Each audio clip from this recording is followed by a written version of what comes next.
மாண்புமிகு சபாநாயகர் அப்பாவு அவர்கள் பெரிய தவறை செய்கிறார். யாரும் இல்லைங்கிறா. கடந்த தேர்தலில் நாங்கள் எவ்வளோ பேர் வெற்றி பெற்றோம்? யாரும் நாங்கள் இல்லைன்னு சொல்லலையே. நாங்கள் வீக்காக இருந்ததுனால தான் போன தடவை அப்படி இருந்தது. அதனால தான் நாடாளுமன்ற தேர்தலில் திமுக ஜெயிச்சுது. ஒன்றும் ஆகாது இல்லை. அப்புறம் எனக்கு உனக்கு போச்சு எரியுது.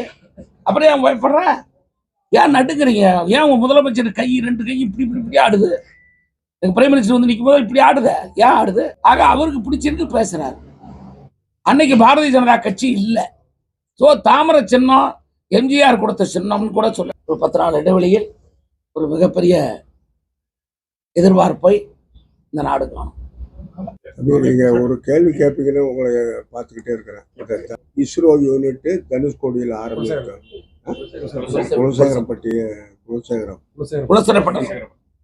கொலைகள் தினமும் நடைபெறுகிறது தமிழகத்தில். சட்டம் ஒழுங்கு முற்றிலுமாக கெட்டு போய்விட்டது. அதை நாங்கள் மக்களிடம் எடுத்து சொல்லி வாக்கு கேட்போம்.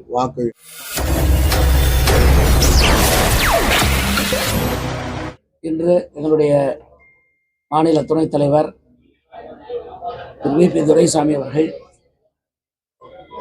நாமக்கல் நாடாளுமன்ற தொகுதிக்கு உள்ளிட்ட நாமக்கல் சட்டப்பேரவை தொகுதியினுடைய தேர்தல் அலுவலகத்தை திறந்து வைத்திருக்கிறார்.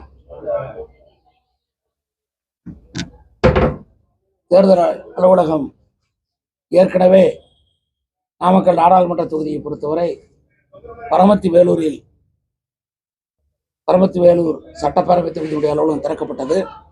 இப்பொழுது 2வது அலுவலகமாகவும், அதே போல் ஏற்கனவே மாவட்ட அலுவலகமாக செயல்பட்டு வருகிற திருச்செங்கோடு மாவட்ட அலுவலகம், அது இப்பொழுது திருச்செங்கோடு சட்டமன்ற தேர்தல் அலுவலகமாக அதுவும் இப்பொழுது நடைமுறையிலே இயங்கிக் கொண்டிருக்கிறது. தொடர்ந்து எல்லா சட்டமன்ற அலுவலகம் திறக்கப் போகிறோம்.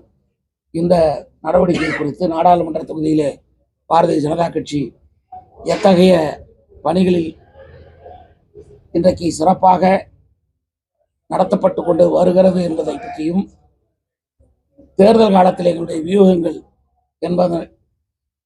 என்ன என்பதை பற்றியும் எங்களுடைய மாநிலத்தினுடைய துணைத் தலைவர் அவர்கள் பத்திரிகையாளர் சந்திப்பிலே விளக்குவார். மதிப்பிற்குரிய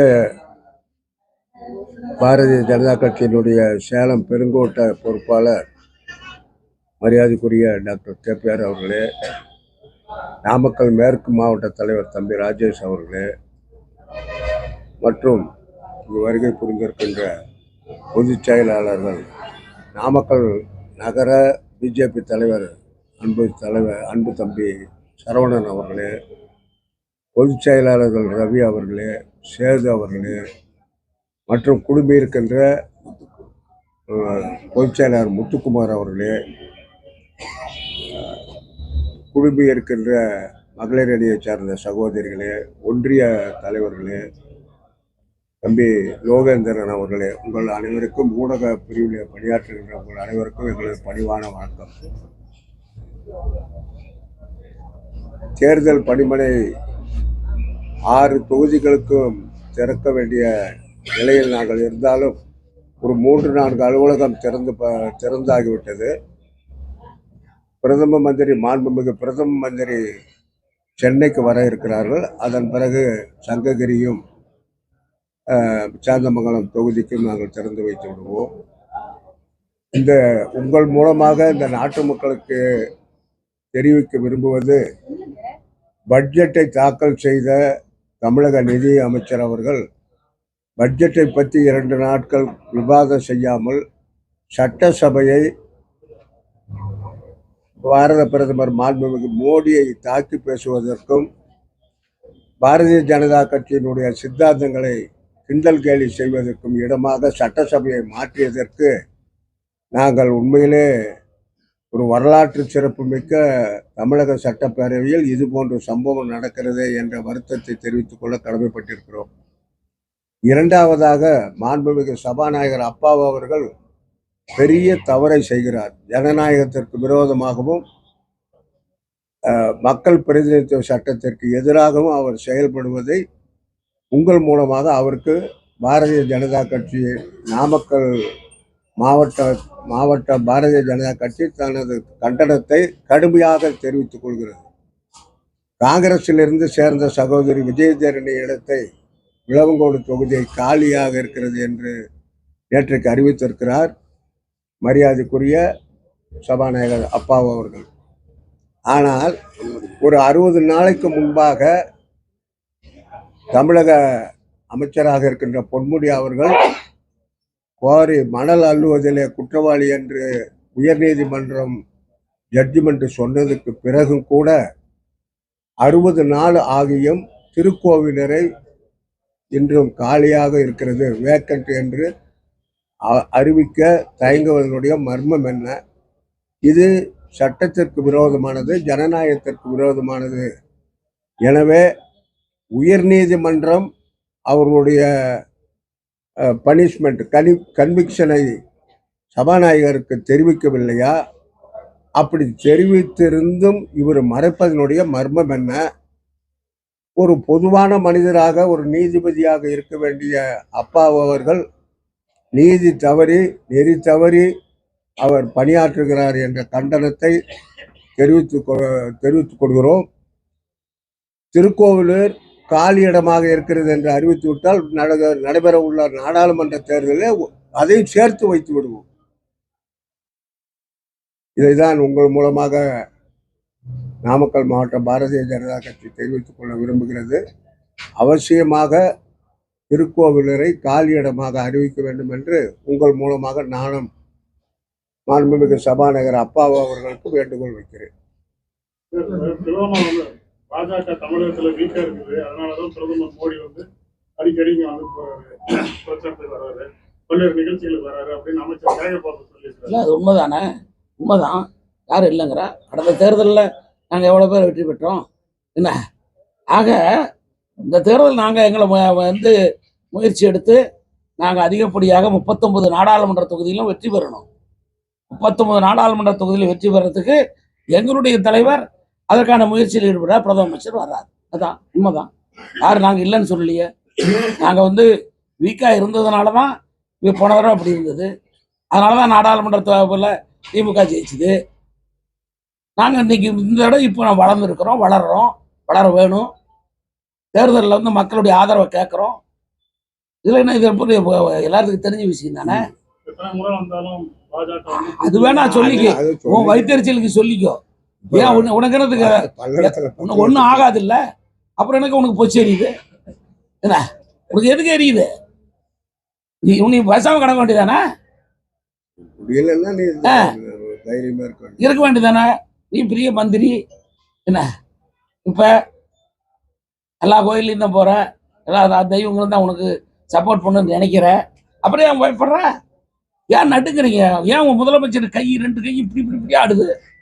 எங்க பிரைம் மினிஸ்டர் நிற்கும் போது இப்படி ஆடுத, ஏன் ஆடுது? உலகம் பயம் இல்லையே, ஒன்றும் இல்லை, நாங்கள் ஒன்றுமே இல்லையே. எம்ஜிஆரையும் ஜெயலலிதாவையும் வச்சுதான் பாஜக அரசியல் பண்ண முடியும். அதனாலதான் பல்லடத்துல மோடி எம்ஜிஆரையும் ஜெயலலிதாவையும் உயர்த்தி பேசினாரு அப்படிங்கிறாரு. அவர் பல நேரங்கள்ல திருமாவளவன் பேசுறாரு, மதுரையில தான் பேசியிருக்காரு. ஏற்கனவே பல இடங்கள்ல சொல்லியிருக்காரு. அவர் எப்ப குறைச்சி பேசினார், இப்ப அதிகப்படுத்தியா பேசுறாரு. எப்ப எம்ஜிஆரை அவர் நிந்தித்து பேசினார், எப்பொழுது ஜெயலலிதாவை அவர் குறை கூறி பேசினார், எப்பொழுது புதிதாக பேசுவதாக எடுத்துக்கொள்வது. எப்பொழுதும் அவருடைய பாணியை அவருக்கு பிடிச்சிருக்கு. பிரதம அமைச்சராக இருக்கார், அவர் குஜராத் பிரைம் மினிஸ்டராக இருக்கிற போதும், அதை தொடர்ந்து இந்த நாட்டினுடைய பிரதம அமைச்சராக இருந்த போதும் அரசியல் ரீதியாக ஜெயலலிதாவுடைய போக்கா கவனிச்சிருக்கார். அதற்கு முன்னே எம்ஜிஆருடைய அரசியலை பார்த்திருக்கார். ஆக அவருக்கு பிடிச்சிருக்கு, பேசுறாரு. அதுல என்ன இருக்கு? நீ பேசு, உன்னை யாரும் வேண்டாங்கிறா. உனக்கு பிடிச்சாலும் நீ பேசு. அவருக்கு எம்ஜிஆரை பிடிச்சிருக்கு, ஜெயலலிதா பிடிச்சிருக்கு. எம்ஜிஆர் தொண்டர்களும் ஜெயலலிதா தொண்டர்களும் அவர் பேசுறாருல, உயர்த்தி பேசுறாருல, அந்த எம்ஜிஆர் தொண்டர்களும் ஜெயலலிதா தொண்டர்களும் பாரதிய ஜனதா கட்சிக்கு வரட்டும், பாரதிய ஜனதா கட்சி ஆதரிக்கட்டும். இன்னும் சொல்ல போனா எம்ஜிஆர், நான் ஏற்கனவே பல பேட்டியில சொல்லிட்டேன், திமுகவிலிருந்து விலகின போது அப்புறம் அதிமுக கட்சி ஆரம்பிக்கிறதுக்கு முன்னாடி எம்ஜிஆர் மன்றங்கள் ஏற்றிய கொடி தாமரை கொடி. அன்னைக்கு பாரதிய ஜனதா கட்சி இல்லை, ஜனசங்கமா இருந்தது. ஜனசங்கத்தினுடைய சின்னம் திருவிளக்கு சின்னம் தான். 1980 தான் பாரதிய ஜனதா கட்சி தோன்றுது. அதற்கு தான் தாமரை சின்னம். ஆனா 72லயே எம்ஜிஆர் கொடி, எம்ஜிஆர் மன்றத்தினுடைய கொடி தாமரை கொடி. ஸோ தாமரை சின்னம் எம்ஜிஆர் கொடுத்த சின்னம்னு கூட சொல்லலாம் தமிழ்நாட்டை பொறுத்த வரைக்கும். ஆக எம்ஜிஆர் தொண்டர்கள் எல்லாம் தாமரைக்கு வாக்களிக்கிட்டோம். இதெல்லாம் சொல்லி பாஜக உறுப்பினர்கள் உற்சாகப்படுத்தி ஆமா, தப்பு என்ன இருக்கு? ஆமா, எங்க தொண்டர்களை உற்சாகப்படுத்த வேண்டியதுதான். அதே மாதிரி கலைஞர் கூட தான் உடம்பு சரியில்லாம வந்து போய் பார்த்தாரு. அவரு போய் பார்த்தாருல்ல. அவருக்கே அதாவது அவரு மனிதருள் மாணிக்கம். ஆக அவர் மனிதருள் மாணிக்கமாக இருக்கிற காரணத்தால் மறைந்த தலைவர்களை மரியாதையாக இருக்கிறார். அது நீங்க ஓட்டுக்காக பண்றாங்கன்னா உங்க புத்தி, பேசுறவங்க புத்தி அது. அவன் அதுக்காக தான் இருக்கானுங்க போல இருக்கு. அப்ப அவங்க பேசுறது பூரா ஓட்டுக்காக பண்றது. அவங்க எப்படியும் அதே தான் நினைக்கும். கண்ணாடி முன்னாடி தானே பேசுறானுங்க. இவங்க எல்லாம் கண்ணாடி முன்னாடி நின்றுட்டு தான் பேசுறாங்க. ஸோ அவங்க முகம் தான் பிரதிபலிக்கும். அதுக்கு என்ன பண்ண முடியும்? பிரதமர் பல்லடம் வந்துட்டு போன பிறகு கூட்டணிகள் அதுக்கு முன்னாடியே முடிவாயிரும் அப்படின்னு சொன்னீங்க பேட்டியில. பேசிட்டு இருக்காங்க சார். இன்னும் ஒரு நாள்ல முடிவாகும். எல்லாம் எந்தெந்த கட்சிகளோட சார்? இல்லை, வி ஆர் இன்டாக்ட். எங்கள் கூட்டணி கட்சி தலைவர்களோட நல்ல நெருக்கமாக இருக்கிறோம். எந்த விதமான கருத்து வேறுபாடு கிடையாது. நல்லா போயிட்டு. பிரதமருடைய வருகை தமிழ்நாட்டில் எந்த அளவுக்கு? பிரதமருடைய வருகையை பற்றி சொல்லி தான் சார் ஆகணும். இந்த 2 நாள் அவருடைய வருகை தமிழகத்தில் அரசியல் மாற்றமே ஏற்பட்டிருக்கு. அதனால தொண்டர்களாகிய நாங்கள்லாம் பெரிய மகிழ்ச்சியோடு இருக்கிறோம். ஒரு நம்பிக்கையோடு செயல்படுறோம். 10 லட்சம் பேர் சேர்ந்திருக்காங்களே, கை ஊன முடியாது, கால் ஊன முடியாதுன்னு திருமாவளவன் எல்லா கூட்டத்திலையும் சொல்றாருல. 10 லட்சம் பேர் வந்திருக்காங்களே, அதுக்கு என்ன சொல்றாரு?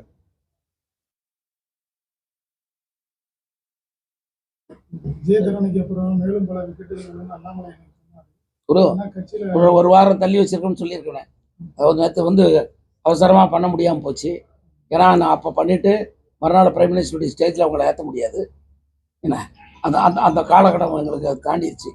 அந்த நேரம் ஒத்து வராத காரணத்தால தான் இதே தள்ளி வச்சுருக்கோம். இன்னொரு 10 நாள் இடைவெளியில் ஒரு மிகப்பெரிய எதிர்பார்ப்பை இந்த நாடு காணும். யாரும் ஒதுக்குறது இல்லை. பாரதிய ஜனதா கட்சி ஒரு வேட்பாளரை நிறுத்தும். பாரதிய ஜனதா கட்சி ஒதுக்கப்பட்டது யாரு எங்களுக்கு ஒதுக்குறது? நாங்கள் தானே பாரதிய ஜனதா கட்சி தானே. பாரதிய ஜனதா கட்சியில தானே தலைமையில தானே கூட்டணி. தேசிய அளவிலும் சரி, தமிழ்நாட்டு அளவிலும் சரி. 543 தொகுதி, 543 தானே, 543 தொகுதிக்கு தான் தேர்தல். 543 தொகுதியில் பெரும்பான்மையான இடங்களில் பாரதிய ஜனதா கட்சி நிற்கும். பெரும்பான்மையான இடங்களில் வெல்லும். 400க்கு மேற்பட்ட இடங்களில் வெற்றி பெறுவோம். 39 தொகுதிக்கு தேர்தல் இல்லை, 543 தொகுதிக்கு தேர்தல். தேசம் முழுவதுக்குமான தேர்தல். தேசம் முழுவதுக்குமான கட்சி பாரதிய ஜனதா கட்சி. இந்த தேசத்தை பாதுகாக்கிற கட்சி பாரதிய ஜனதா கட்சி. தேசத்தை வழிநடத்தி வல்லரசு நாடுகளுக்கு இணையாக மட்டுமல்ல, வல்லரசு நாடுகளுக்கு மிகையாகவே இந்த பாரத தேசம் ஒரு வலிமையான தேசமாக உருவாக்குவதுதான் என்னுடைய லட்சியம். அதற்காகத்தான் 18வது நாடாளுமன்றத்தை என்வசப்படுத்த வேண்டும் என்று பாரத பிரதமர் நாட்டு மக்களுக்கு வேண்டுகோள் கொடுத்திருக்கார். அந்த வேண்டுகோளை ஏற்று அவரோடு 39 தாமரை நாடாளுமன்ற உறுப்பினர்களை அனுப்ப வேண்டிய கடமை எங்களை போன்ற நிர்வாகிகளுக்கு. அதற்காக உழைத்துக் கொண்டோம்.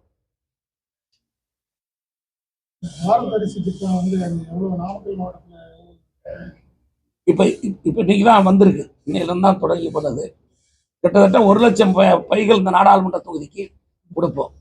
அவங்க வந்து எவ்வளவு வந்து மக்களுடைய ஆர்வம் இருந்தால் மறுபடியும் கொடுப்போம். இப்போ 29 ரூபாய்க்கு அந்த அரிசியை நீங்கள் பாருங்க.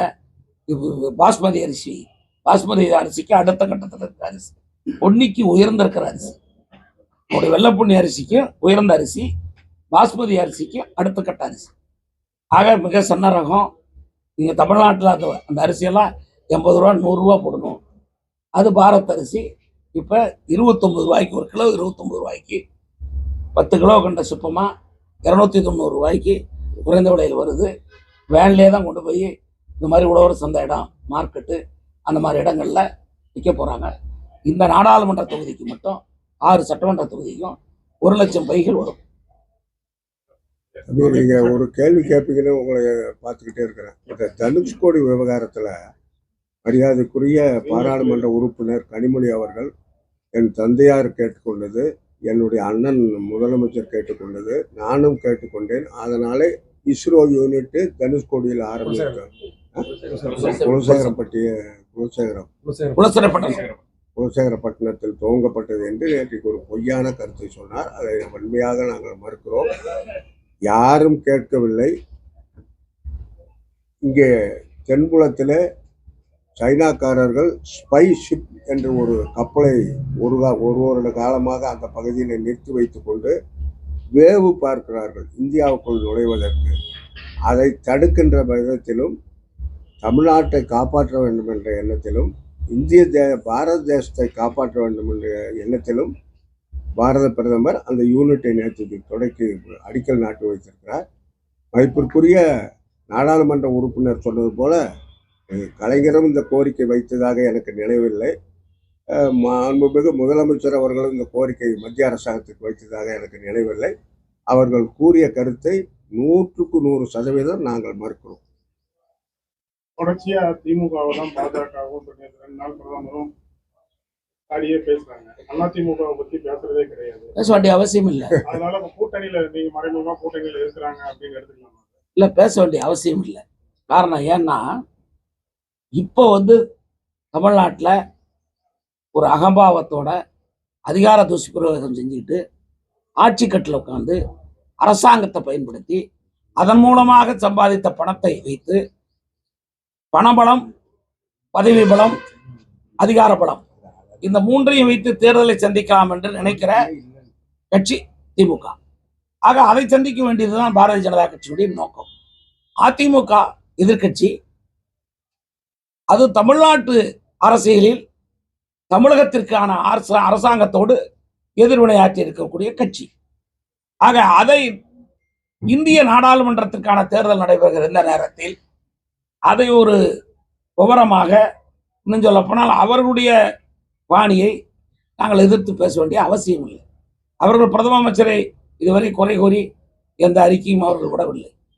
இன்னும் இந்திய நாடாளுமன்றத்துக்கு தேர்ந்தெடுக்கப்பட வேண்டிய பாரத பிரதமர் நரேந்திர மோடியை அவர்கள் ஒன்றும் வேண்டாம் என்று சொல்லவில்லை. எங்கள் கட்சிக்கு ஓட்டு போகணுன்னு கேட்குறாங்க, அவ்வளோதான வழிய. ஆக நாங்கள் எங்களுக்கு கூடாது எங்களை சொல்றது ஆளு திமுக தான். ஆக நாங்கள் அதை தான் சொல்லணும். ரொம்ப வருத்தப்பட்டு சொல்ல வேண்டிய ஒரு விஷயம் தம்பி, கொலைகள் தினமும் நடைபெறுகிறது தமிழகத்தில். NIA என்று சொல்லுகின்ற தேசிய புலனாய்வு துறையினர் 8 மாவட்டங்களை அவர்கள் இந்த தேசத்திற்கு விரோதமாக பிரிவினையை தூண்டுபவர்கள் யார் என்று ஆராய்ச்சி செய்து கண்டுபிடித்து கொண்டிருக்கிறார்கள். அதற்கு முதலமைச்சர், சட்டம் ஒழுங்கு நிர்வாகம் செய்கிற முதலமைச்சர் இதுவரை எந்த பதிலும் சொல்லவில்லை. சட்டம் ஒழுங்கு முற்றிலுமாக கெட்டு போய்விட்டது. அதை நாங்கள் மக்களிடம் எடுத்து சொல்லி வாக்கு கேட்போம். வாக்கு எங்களுக்கு வழங்குவார்கள். தாமரை